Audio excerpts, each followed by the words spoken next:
नमस्कार दोस्तों आज एक फिर न्यू इंफॉर्मेटिव वीडियो में आप सभी लोगों का स्वागत है। और आज हम बात करने वाले हैं एक ऐसे टॉपिक के बारे में जो हर एक इंडस्ट्री में इंपॉर्टेंट है, और वो टॉपिक है प्रोजेक्ट मैनेजमेंट। तो चलिए समझते हैं प्रोजेक्ट मैनेजमेंट क्या होता है और एक प्रोजेक्ट मैनेजर की क्या जिम्मेदारियां होती हैं। Definition of project management: Project management is the application of knowledge, skill, tools and techniques to satisfy the project requirement। दोस्तों अगर इसको हम आसान भाषा में बोले तो प्रोजेक्ट मैनेजमेंट एक ऐसा प्रोसेस होता है जिसमें हम अपनी नॉलेज, स्किल, टूल्स और टेक्निक्स का यूज करते हैं ताकि प्रोजेक्ट का गोल और रिक्वायरमेंट को समय पर पूरा किया जा सके। यानी कि और अगर सिंपल भाषा में बोलूं तो प्रोजेक्ट को टाइम पर और बजट के अंदर और एक्सपेक्टेड क्वालिटी के साथ कंप्लीट करना। तो दोस्तों एक और एग्जांपल समझते हैं। मान लीजिए आप एक बिल्डिंग बना रहे हो और बिल्डिंग का ही आपका एक प्रोजेक्ट है। आपको डिजाइन बनाना है और आपको मटेरियल अरेंज करना है, आपको लेबर मैनेज करना है और आपको सब कुछ टाइम पर डिलीवर करना है। तो दोस्तों ये सारी चीजों को सिस्टमेटिकली प्लान करना और कंट्रोल करना ही प्रोजेक्ट मैनेजमेंट कहलाता है। मुझे लगता है कि ये आपको समझ में आ गया होगा कि प्रोजेक्ट मैनेजमेंट एक्चुअली होता क्या है। Main responsibility of project management: दोस्तों प्रोजेक्ट मैनेजमेंट के कुछ रिस्पॉन्सिबिलिटी होते हैं जिन्हें समझना बहुत ही जरूरी है। अगर आपको ये रिस्पॉन्सिबिलिटी नहीं पता है तो मैं गारंटी देता हूं कि आपका प्रोजेक्ट फेल होने वाला है।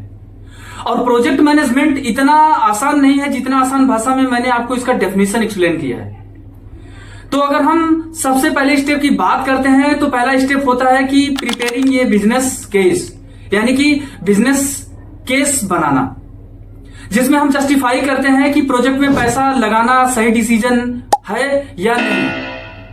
यानी कि प्रोजेक्ट का जो ऑब्जेक्टिव है एंड एक्सपेक्टेड रिजल्ट, ये दोनों क्लियरली डिफाइन करना। दूसरा स्टेप होता है estimating resources and time. Project के लिए रिसोर्सेस, टाइम और बजट का एस्टिमेशन करना, कितना मैन पावर चाहिए और कितना मटेरियल लगेगा और प्रोजेक्ट को कंप्लीट होने में कितना समय लगेगा। दोस्तों ये सब चीजों का प्लान किया जाता है दूसरे स्टेप में, यानी कि एस्टिमेटिंग रिसोर्सेस एंड टाइम। दोस्तों अगला स्टेप होता है डेवलपिंग ए मैनेजमेंट प्लान, यानी कि प्रोजेक्ट मैनेजमेंट प्लान बनाना। इसमें प्रोजेक्ट का scope, schedule, cost and quality ये प्रॉपर एंड क्लियरली लिखा होता है। और दोस्तों इसी के अकॉर्डिंग हमको प्रोजेक्ट को एग्जीक्यूट करना होता है।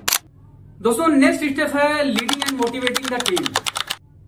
हर सक्सेसफुल प्रोजेक्ट मैनेजर हमेशा अपनी टीम को लीड एंड मोटिवेट करता है और वो इंश्योर करता है कि उसके टीम के सभी मेंबर्स एक गोल पर फोकस करें और प्रोजेक्ट को टाइम पर एंड बेस्ट क्वालिटी के साथ डिलीवर करें। दोस्तों अगर एक एग्जांपल दूं मैं तो प्रोजेक्ट मैनेजमेंट जो होता है टेक्निकली अगर बोला जाए तो वो एक पीपल मैनेजमेंट ही होता है, क्योंकि 90% हम सिर्फ पीपल से कोऑर्डिनेट करते हैं और पीपल को मैनेज करते हैं। क्योंकि एक प्रोजेक्ट मैनेजर खुद जाके कोई भी काम नहीं करता है।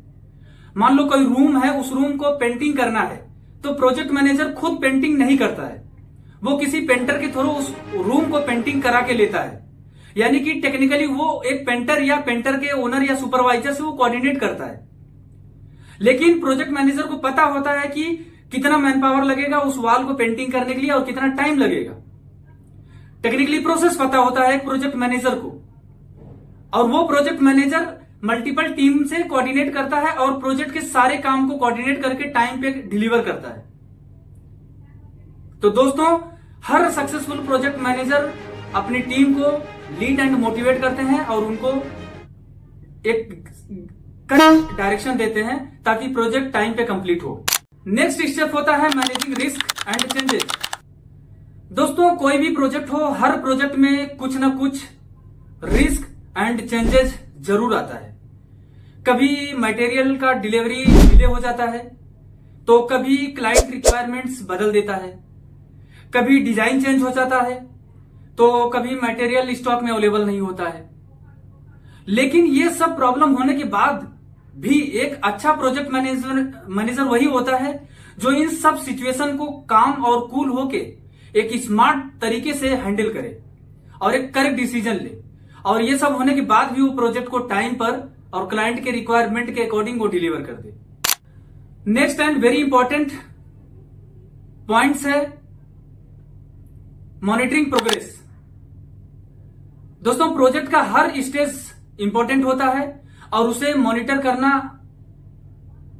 उतना ही इंपॉर्टेंट होता है कि प्रोजेक्ट शेड्यूल के अकॉर्डिंग चल रहा है कि नहीं, सारे काम जिस डेट को जैसे हमने प्लान किया था वो उसके अकॉर्डिंग हो रहा है या नहीं हो रहा है, या अगर कोई रिस्क या कोई डिले है तो वो आइडेंटिफाई हो सके ताकि टाइम पर एक्शन लिया जा सके।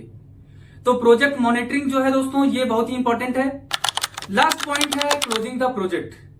दोस्तों, आपने ये सारे स्टेप फॉलो किए, अभी आपका प्रोजेक्ट कंप्लीट हो गया है और आपने क्लाइंट को हैंडओवर दे दिया है। अब आपको दोस्तों प्रॉपर डॉक्यूमेंट रेडी करना पड़ेगा एज पर कंप्लायंस, क्योंकि आप जितने भी प्रोसेस फॉलो किए हैं उसमें कहीं ना कहीं डॉक्यूमेंट्स आपको रिकॉर्ड में करना था। अब यही एक समरी बनाना है और एज बिल्ट कंप्लीट करना है और प्रोजेक्ट को प्रॉपर तरीके से कंप्लीट करके डॉक्यूमेंटेड करना है और एक उसका रिव्यू रिपोर्ट बनाना है, उसमें क्या आपने मिस्टेक किया था ताकि नेक्स्ट प्रोजेक्ट में वो इंप्रूवमेंट कर सको और वो गलती वापस से ना हो। तो दोस्तों, ये वीडियो में इतना ही था। दोस्तों, मैंने आपको मैक्सिमम चीजें कवर कर दिया है, मैक्सिमम चीजें आपको बिल्कुल इजी लैंग्वेज में एक्सप्लेन कर दिया है। होप आपको ये वीडियो पसंद आया होगा दोस्तों। और दोस्तों, अगर आपको वीडियो पसंद आया है दोस्तों, कमेंट में आप अपना ओपिनियन लिखो और नेक्स्ट वीडियो के लिए मैं और उतना ही प्रिपेयर होके एक अच्छा वीडियो और बनाऊंगा दोस्तों। तो चलिए दोस्तों, मिलते हैं एक नए वीडियो में नए टॉपिक के साथ में। तब तक के लिए दोस्तों, जय हिंद, जय भारत, धन्यवाद।